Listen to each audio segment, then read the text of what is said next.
Hello, welcome to legal awareness web series.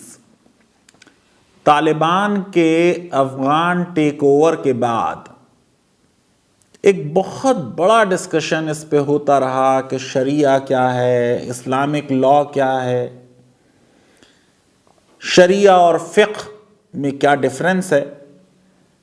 मैंने उस पर वीडियो बनाया, कई चैनल्स को इंटरव्यू दिया। उसके बाद मेरे कई व्यूअर्स ने ये कमेंट्स लिखे और मुझसे रिक्वेस्ट की कि आपने शरिया और इस्लामिक लॉ क्या है ये तो एक्सप्लेन किया, लेकिन आप ये भी बताएं कि हिंदू लॉ क्या है, शास्त्रिक लॉ क्या है। मैं समझता हूं कि ये एक जस्ट डिमांड है। Legal awareness web series comparative law की स्टडीज भी इनकरेज करती है, इसलिए आज बात होगी हिंदू लॉ के बारे में। मैं ये समझता हूं कि हिंदू लॉ एक बहुत ग्रेट लीगल सिस्टम है। हिंदू रिलीजन एक बड़ा महान और वंडरफुल रिलीजन है।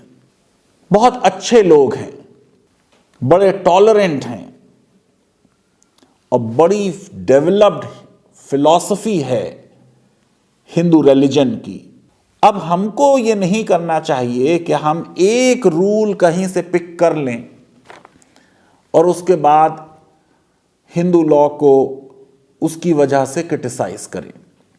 जो बात मैंने इस्लामिक लॉ के बारे में कही है, वही बात मैं हिंदू लॉ के बारे में भी कह रहा हूं कि अंग्रेजों की समझ में नहीं आया कि हिंदू पर्सनल लॉ और मुस्लिम पर्सनल लॉ का फलसफा क्या है। चाहे हिंदू पर्सनल लॉ की प्रॉब्लम हो या मुस्लिम पर्सनल लॉ की प्रॉब्लम है, ये क्रिएट की है ब्रिटिश स्कॉलर्स ने कॉलोनियलिज्म के दौरान। हिंदू लॉ और मुस्लिम लॉ में बहुत सी सिमिलैरिटीज हैं, हिंदू रिलीजन और इस्लाम में बहुत सी सिमिलैरिटीज। जो आप अक्सर ट्रक के पीछे लिखा पढ़ते हैं कि सबका मालिक एक है, अगर हिंदुइज्म को डीपर तरीके से स्टडी करेंगे तो उसमें भी यूनिटी ऑफ गॉड का कंसेप्ट आपको मिल जाएगा। बहुत डिफिकल्ट है ये डिफाइन करना कि हिंदू कौन है। बहुत स्कॉलर्स बड़े बड़े ये समझते हैं कि हिंदुइज्म इन्वेंट हुआ 19th सेंचुरी में। ये 19th सेंचुरी में बहुत सी चीजें इन्वेंट हुई, इन्होंने कह दिया हिंदुइज्म भी इन्वेंट हुआ। मैं इस थ्योरी में यकीन नहीं रखता, ना मैं सुप्रीम कोर्ट के उस जजमेंट को सही मानता हूं जो कहता है कि हिंदुइज्म एक रिलीजन नहीं है।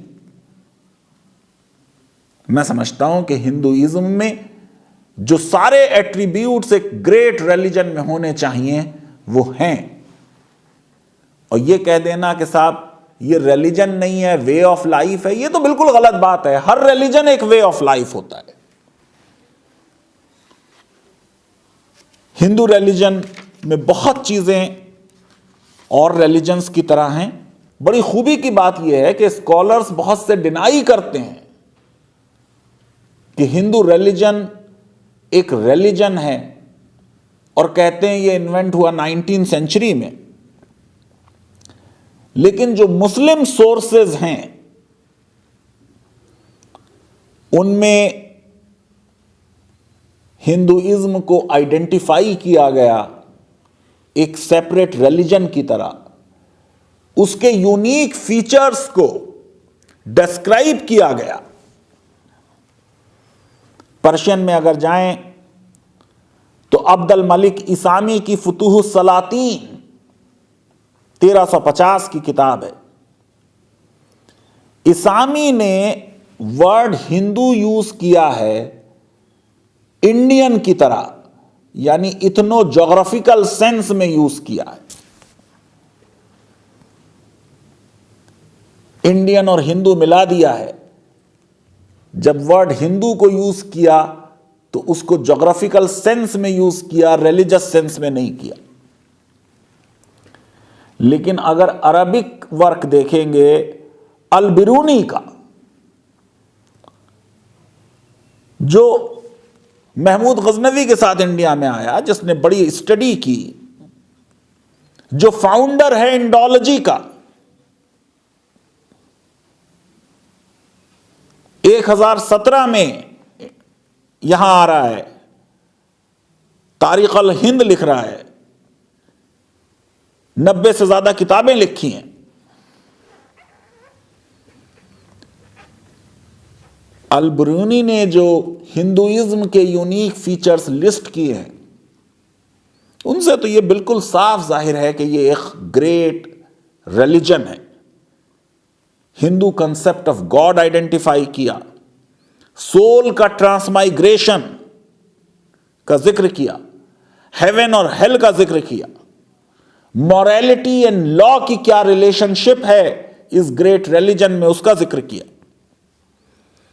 3 डिफरेंट पाथ्स साल्वेशन के लिए, मोक्ष पाने के लिए क्या है वो बता दिए।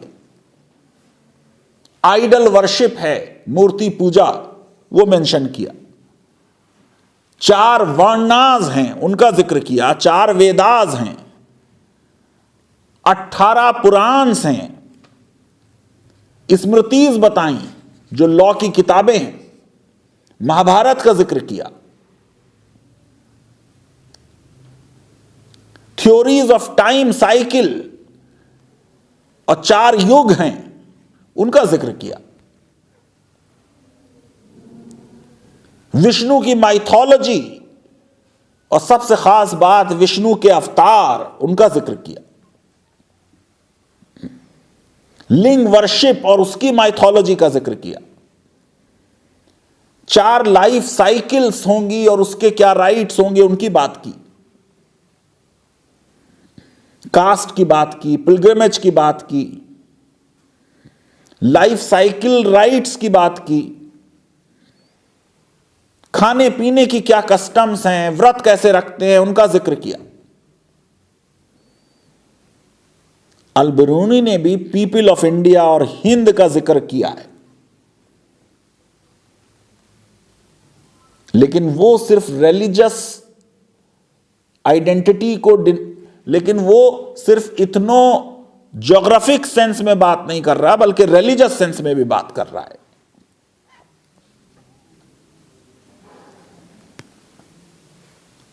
अंग्रेजों की जो अंडरस्टैंडिंग है हिंदू रिलीजन की, वो बिल्कुल गलत है। मैं ये समझता हूं कि हिंदू रिलीजन एक ग्रेट रिलीजन है, इसका एक लीगल सिस्टम है। उस लीगल सिस्टम को जितना हमको समझना चाहिए हम समझे नहीं। आज जरा सा उसको समझने की कोशिश करते हैं।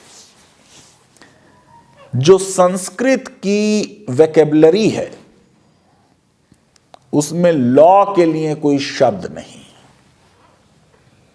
लॉ जिसको हम समझते हैं आज मॉडर्न सेंस में कि एक कोई कोर्सिव ऑर्डर है, कोई ड्यूटी है, कोई सॉवरेन है, और अगर आप लॉ को ना माने तो उसके लिए पनिशमेंट है, सैंक्शंस है, जो पूरा एक पॉजिटिविस्ट आइडिया है।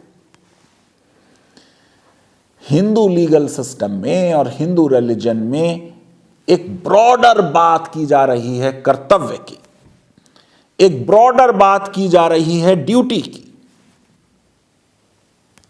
उनके यहां ये ड्यूटीज सिर्फ ज्यूरिडिकल ड्यूटीज नहीं है। हिंदू लीगल सिस्टम मजहब पे भी रिलाई करता है और लॉ के भी उसूल बताता है। आप हिंदू लॉ को बिना धर्म को समझे नहीं मान सकते। ये जो हिंदू धर्म की मैं बात कर रहा हूं, ये ना लॉ है पूरी तरह और ना रिलीजन है। ये धर्म का मतलब रिलीजन नहीं है, ये उससे हायर चीज है। जो टर्म धर्मा है, ड्यूटी, ये आपसे कन्फर्मिटी डिमांड करती है to the natural order of things. इसलिए अगर हिंदू लॉ को समझना है तो इस धर्म के कंसेप्ट को समझना होगा। हिंदू लॉ इस्लामिक लॉ की ही तरह जूरिस्ट गिवन है। जैसे इस्लामिक लॉ में मैं आपको बता चुका हूं कि जो इस्लामिक फिक्र है यह बाद में डेवलप होगा 200-300 साल बाद पूरी तरह। इसी तरह हिंदू लॉ बाद में आएगा, जब स्मृतिज आ जाएंगी, जब हिंदू जूरिस्ट आ जाएंगे, वो लॉ को डेवलप करेंगे। क्या है धर्म?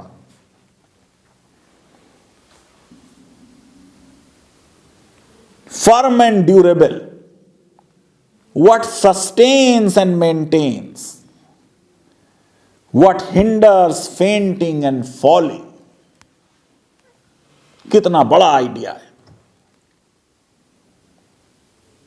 धर्मा सिग्निफाई करता है इटर्नल लॉज जो दुनिया को मेंटेन किए हुए हैं। अब ये जो फंडामेंटल लॉज हैं यूनिवर्स के, ये वेदास में अगर जाएं तो ये लॉज ऑफ सैक्रिफाइस में नजर आते हैं। पूरा आइडिया ये है कि एक कॉस्मिक ऑर्डर है, उसमें एक बैलेंस है, उसको मेंटेन करना है। मैं समझता हूं लॉ का ये नैरोअर आइडिया है कि उसे समझा जाए कि वो कमांड ऑफ सॉवरेन है। लॉ का ये नैरोअर आइडिया है कि उसे समझा जाए कि सिर्फ पार्लियामेंट कानून बनाती है। ये कोर्ट्स, सोर्सेस, लेजिस्लेटर, ये सिर्फ लॉ नहीं है। हिंदू लॉ का आइडिया लॉ का एक ब्रॉडर आइडिया है, वैल्यू सिस्टम पर बेस्ड है, सिचुएशन स्पेसिफिक जस्टिस है। मैं आपको बता चुका हूं अपने शरिया वाले वीडियो में कि इस्लामिक लॉ में प्रेसिडेंट नहीं है, यह अंग्रेजों के कानून की देन है। नजीरों को फॉलो करना, पिछले केस में यह हुआ तो इस केस में भी यह होगा। यकीनन इससे लॉ में सर्टेनिटी आती है, लेकिन रिजिडिटी भी आती है।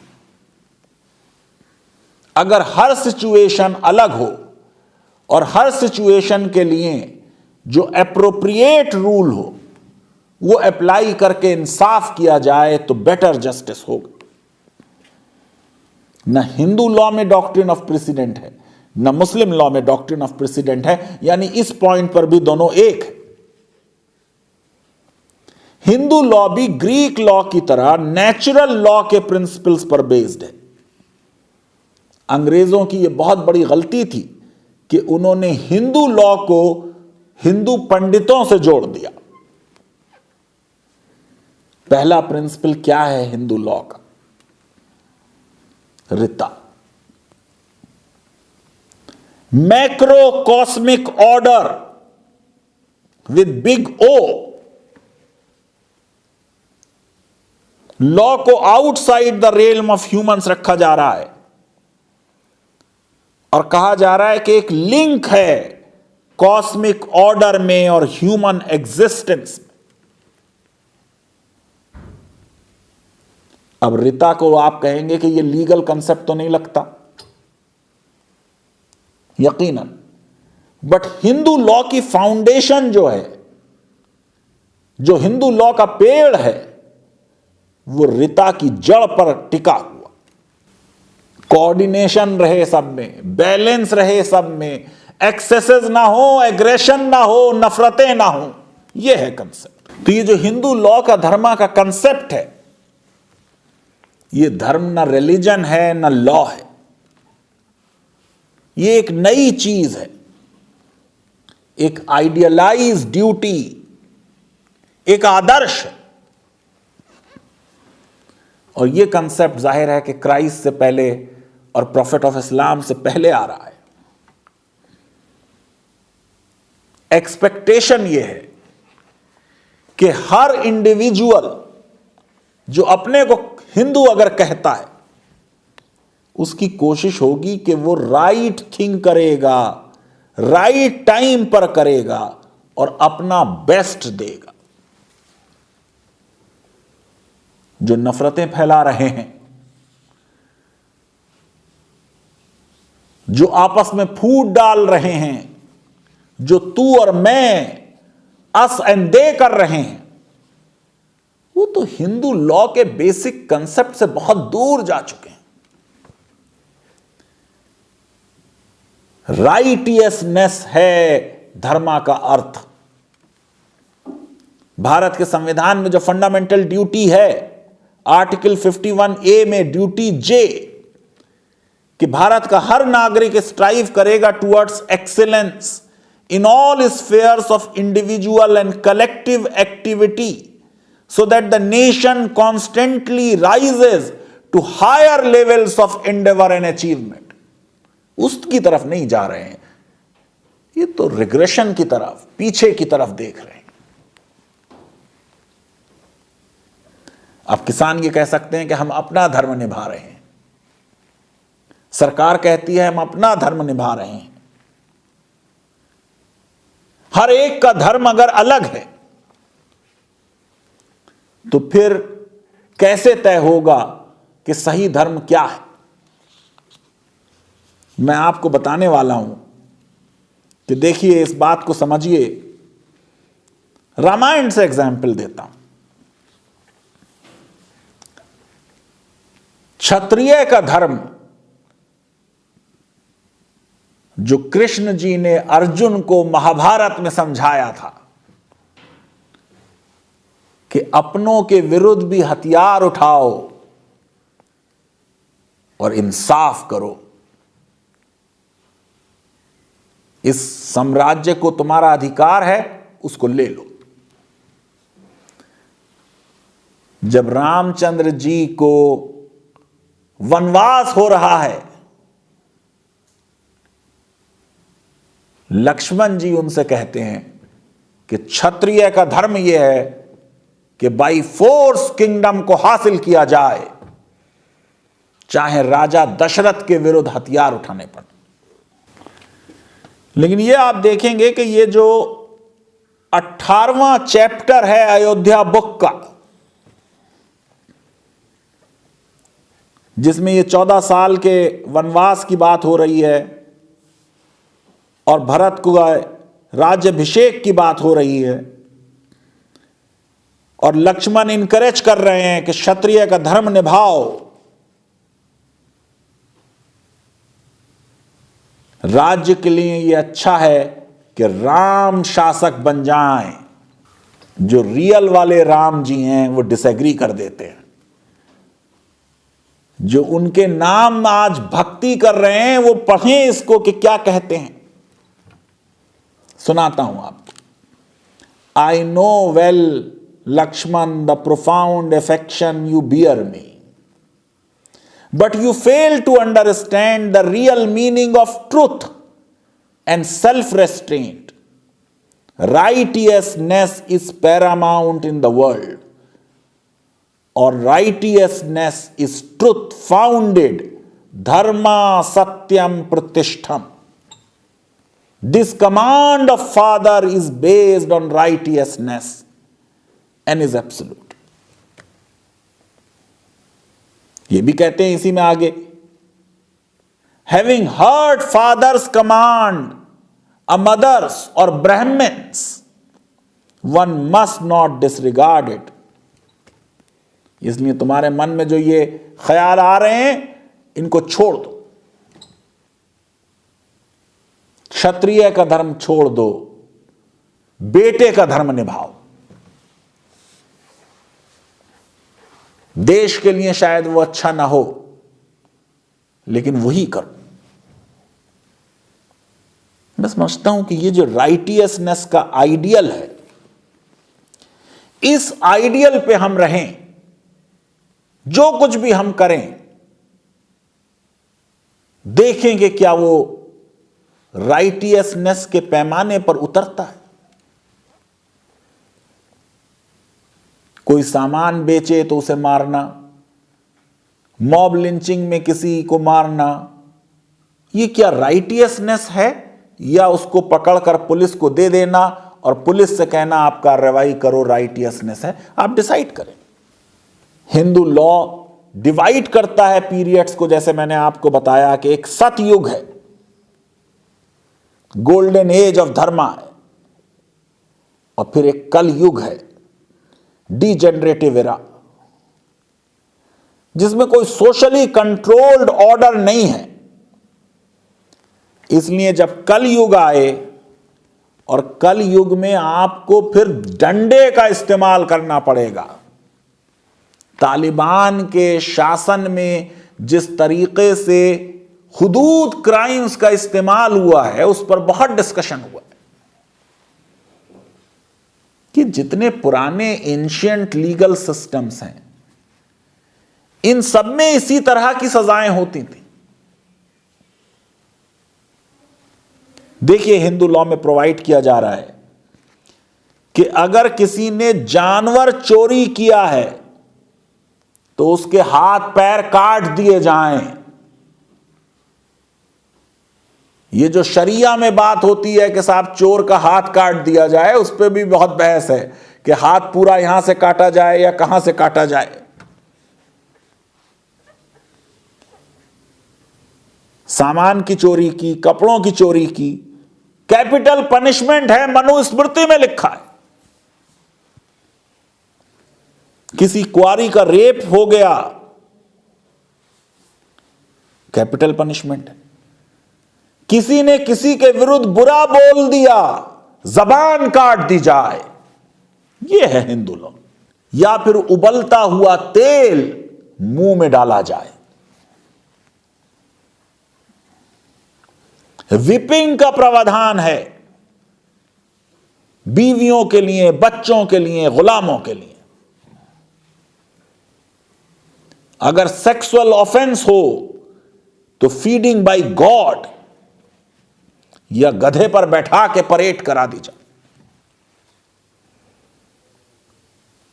यह पूरा एक क्रिमिनल लॉ का प्रश्न है मेरे लिए सिर्फ। और क्रिमिनल लॉ क्लासिकल टाइम से मॉडर्न टाइम के आते आते इवॉल्व हुआ है। उस एवोल्यूशन को दरकार नहीं किया जा सकता।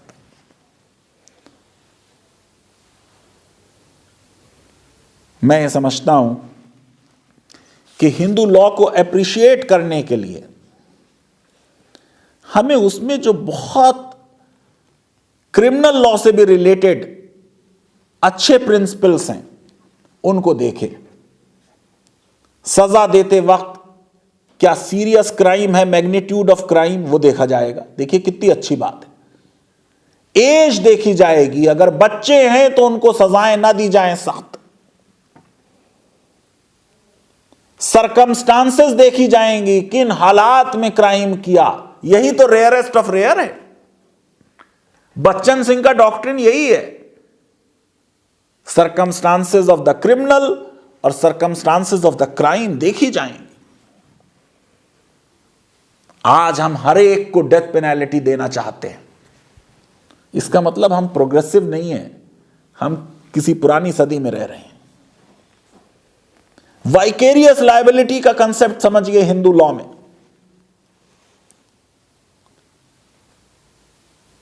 अगर गांव में चोरी हो गई तो सरपंच के ऊपर वाइकेरियस लायबिलिटी डाली जाएगी। अगर जंगल में चोरी हो गई तो राजा के ऊपर लायबिलिटी होगी। अगर और जगह चोरी हुई तो फिर पुलिस को नुकसान भरना होगा। अगर पेड़ों को नुकसान पहुंचाया गया तो यह दंडनीय अपराध होगा। और अडल्ट्री के मामले में बहुत जिक्र हुआ है तालिबान का और शरिया का और पत्थर दे के मारने का। लीगल अवेयरनेस का मकसद एक लॉ की तारीफ और दूसरे लॉ की बुराई नहीं है। मुझसे कोई ये एक्सपेक्ट ना करे कि मैं किसी भी लीगल सिस्टम की तारीफ या बुराई करूंगा। लीगल सिस्टम के फीचर्स बताए जाएंगे और फिर उन फीचर्स को मॉडर्न पैमानों पे देखा जाएगा।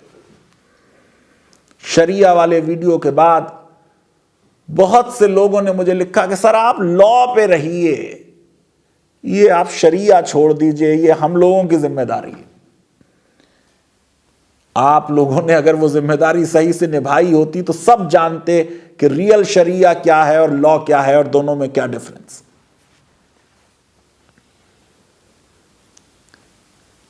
देखिए, अडल्ट्री के कानून आपको बता रहा हूं।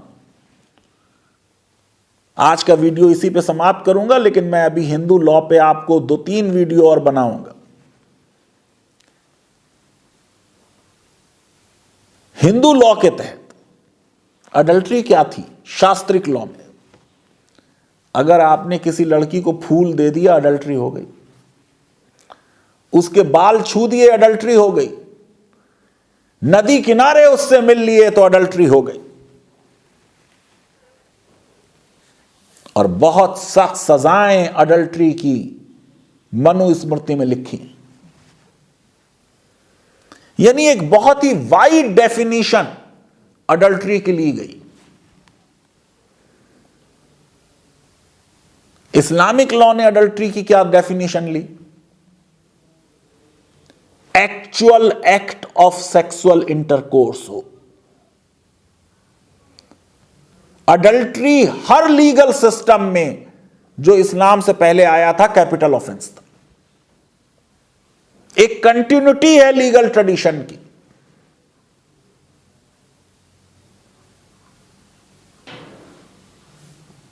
Proof of adultery Islamic law में इम्पॉसिबल है। जब प्रूव होगा क्राइम तब सजा होगी। 4 विटनेसेस चाहिए ऑफ द एक्चुअल एक्ट। आपको मालूम है सड़क पे तो अडल्ट्री होती नहीं। 4 विटनेसेस अगर ना मिलें सजा नहीं दी जा सकती। अडल्ट्री साबित हो तो 100 लैशेस और साबित ना हो तो 80 लैशेस उन लोगों पर जिन्होंने इल्जाम लगाया। अभी हमने 2 साल पहले अडल्ट्री के कानून को भारत में चेंज कर दिया, अनकॉन्स्टिट्यूशनल डिक्लेयर कर दिया। क्या कानून था हमारा? अडल्ट्री के तहत मर्दों को सजा होती थी, औरतों को नहीं थी। सुप्रीम कोर्ट ने कह दिया कि हम कुछ नहीं कर सकते, इसमें पार्लियामेंट की तरफ से इनिशिएटिव आए, क्योंकि आज की तारीख में यह पुराना कंसेप्ट कि man is a seducer invalid हो सकता है, लेकिन हम नहीं करेंगे। लेकिन बाद में उन्होंने कर दिया कई सालों बाद। अगर आपकी रिलेशनशिप एक अनमैरिड लड़की से है तो वो अडल्ट्री नहीं थी। इस्लामिक लॉ में अडल्ट्री की सजा दोनों को थी। यानी जो हमारा अडल्ट्री का लॉ था 2018 तक, उससे डिफरेंट लॉ था। इतने सख्त अगर एविडेंस के रूल होंगे तो अडल्ट्री प्रूव नहीं होगी। लेकिन जिस तरीके का मजाक अडल्ट्री के लॉ का पाकिस्तान में हुआ, अफगानिस्तान में हुआ, वो मॉडर्न जमाने के लिए एक फिट रूल नहीं हो सकता। इसलिए कितने कंट्रीज ने अडल्ट्री को उस तरीके से पनिश करना जो है वो समाप्त कर दिया है। मैं समझता हूं कि हमारी कोशिश एक्स लॉ अच्छा और वाई लॉ बुरा, इससे बढ़कर होनी चाहिए कि हम अंडरस्टैंड करें एक्स लॉ जिस जमाने में आया उस जमाने के लिहाज से वो सुपीरियर था या इंफीरियर था। आज जब हम लॉ बनाएं मॉडर्न जमाने के लॉज, तो जो मॉडर्न उसूल हैं क्राइम को डिफाइन करने के, जो मॉडर्न उसूल हैं चॉइस के, जो मॉडर्न उसूल हैं इंटरनेशनल ह्यूमन राइट्स लॉ के, उससे कंपैटिबल हमको लीगल रिजीम बनानी चाहिए। लीगल अवेयरनेस वेब सीरीज अगर आपको पसंद आती है तो मेरी रिक्वेस्ट है कि हमारे इस वीडियो को वाइडली शेयर करें, हमारे चैनल को सब्सक्राइब करें और बेल आइकन और लाइक क्लिक करें। आपने आज हिंदू लॉ से रिलेटेड पहला हिस्सा सुना है। इसी बात को मैं आगे इसके सेकंड पार्ट में लेके चलूंगा। बहुत बहुत धन्यवाद। Thank you very much.